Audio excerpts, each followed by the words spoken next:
अस्सलाम वालेकुम। चैनल 51 के साथ मैं हूं तनवीर हसन। सूरत हाल ये है कि इमरान खान की जानिब से ऐलान करदा लॉन्ग मार्च इस्लामाबाद आने को तैयार है। इसे रोकने के लिए हुकूमत ने भी तैयारियां शुरू कर दी हैं। इस सिलसिले में इस्लामाबाद पुलिस के एहलकारों की छुट्टियां मनसूख कर दी गई हैं। इसके अलावा सिंध, पंजाब और KPK से भी पुलिस फोर्स को बुलाने का फैसला किया गया है। वज़ीर आला पंजाब हमजा शहबाज ने भी एक अहम इजलास तलब कर लिया है, जिसमें तहरीक इंसाफ के कारकुनों की फहरिस्तें पेश की जाएंगी। यानी कि वो अरकान के जो बहुत ज़्यादा एक्टिव हैं, सरगर्म हैं, उनकी फहरिस्तें वज़ीर आला पंजाब के सामने रखी जाएंगी। इसके अलावा सरगर्म कारकुनों की गिरफ्तारी के लिए ग्रीन सिग्नल दिए जाने का इम्कान भी जाहिर किया जा रहा है। हुकूमत की जानिब से लॉन्ग मार्च के रास्ते सील करने का मंसूबा भी बनाया गया है। जिन इलाकों से लॉन्ग मार्च शुरू होगा वहां पर इंटरनेट सर्विस को बंद करने पर भी गौर किया जा रहा है। वज़ीर दाखिला राना सनाउल्लाह कहते हैं, पुरअमन लॉन्ग मार्च को कुछ नहीं कहा जाएगा, लेकिन अगर किसी ने कानून हाथ में लिया तो कानून हरकत में आएगा। मरियम नवाज कहती हैं, खूनी लॉन्ग मार्च को रोकने के लिए तमाम तरीके इस्तेमाल किए जाएंगे। इमरान खान कौम को इंतशार की तरफ लेकर जाना चाहते हैं, लेकिन अवाम उनका साथ नहीं देंगे।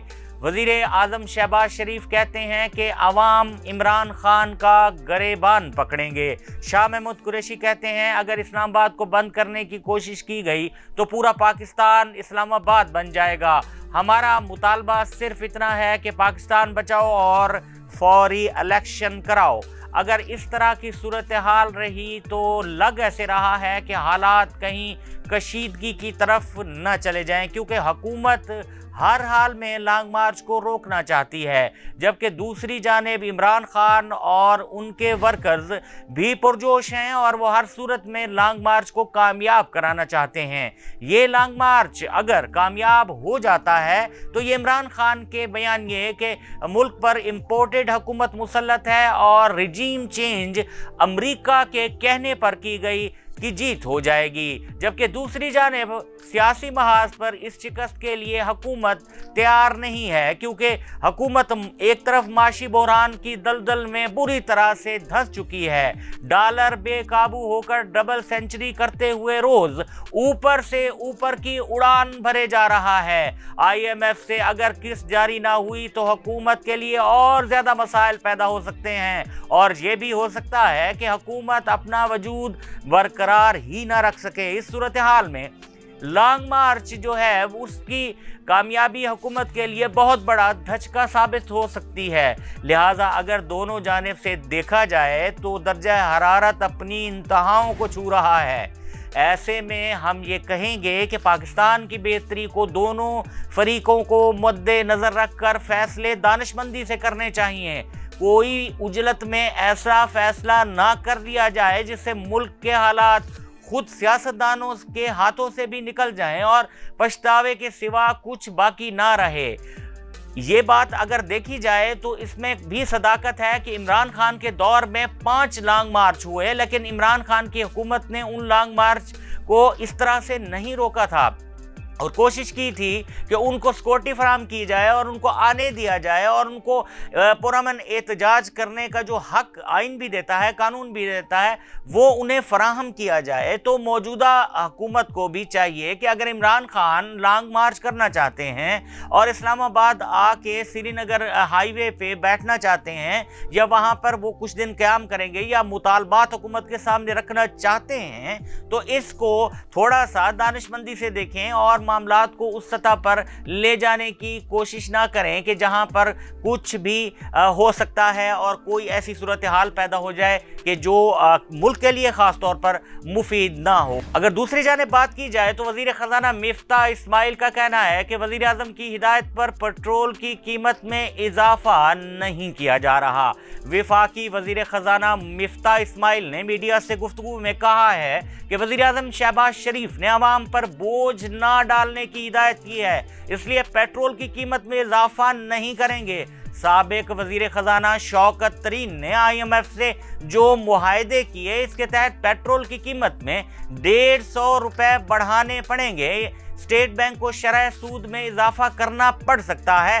मजीद कहा कि शौकत तरीन बताएं पैसे कहां छोड़ कर गए हैं। इमरान खान और शौकत तरीन के मुआहदों का नतीजा हम भुगत रहे हैं, ये झूठ बोलते हैं और कोई पैसा छोड़कर नहीं गए, हर जगह बारूदी सुरंगें बिछा कर गए हैं। मिफ्ता इस्माइल का मजीद ये भी कहना था कि इमरान खान के 21 अरब डॉलर अगले साल वापस करना है। इमरान खान हर दौर में मुल्क की तरक्की में रुकावट डालते रहे। सीमेंट के 16 लाइसेंस बेचे गए। शहबाज शरीफ ने 10 साल में एक भी सीमेंट का लाइसेंस नहीं दिया।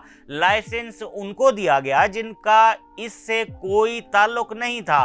पेट्रोल की कीमतों में इजाफा न करना हुकूमत की बेबसी का सबूत है। हुकूमत ने आते ही कहा था कि हम इतनी बड़ी ज्यादा सब्सिडी पेट्रोलियम मसनूआत की कीमतों पर नहीं दे सकते, लेकिन अब ये ऐसा कर रहे हैं। इसकी वजह साफ जाहिर है कि एक तरफ हुकूमत को माशी बहरान का सामना है, तो दूसरी जानिब लॉन्ग मार्च की सूरत में एक देव हुकूमत के सामने खड़ा हुआ है। लेकिन सोचें, जब ये एक ही बार कीमतों में इजाफा करेंगे तो आवाम की जेबों पर कितना बोझ पड़ेगा। 100 से 150 रुपए तक का पेट्रोलियम मसनूआत की कीमतों में इजाफा करना नागुज़ीर हो जाएगा।